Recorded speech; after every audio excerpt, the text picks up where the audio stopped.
नमस्कार. मी श्रीमती कुमुदिनी मधुसूदन बोपर्डीकर. माझे पती कैलासवासी डॉक्टर मधुसूदन बोपर्डीकर यांनी 1967 साली भावरामायण नावाची संगीतिका लिहिली होती. शब्द आणि संगीत साज त्यांनीच केलं आहे. त्यातील 2 समूहगीते स्वरानंद भजनी मंडळ अहमदनगर सादर करीत आहोत. रामाचा राज्याभिषेक होणार म्हणून अयोध्येत आनंदोत्सव सुरू होतो. तेथील चराचर सृष्टीचे मनोगतच जणू नृत्यांगना गाऊ लागतात.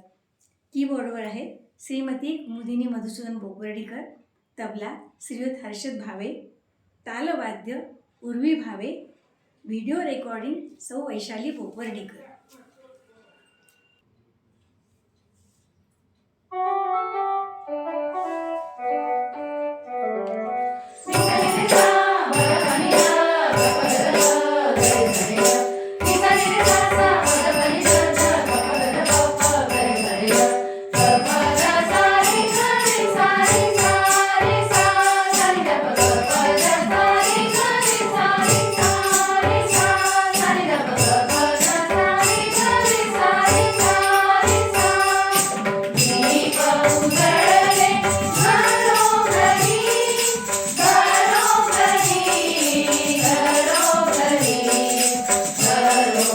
Hare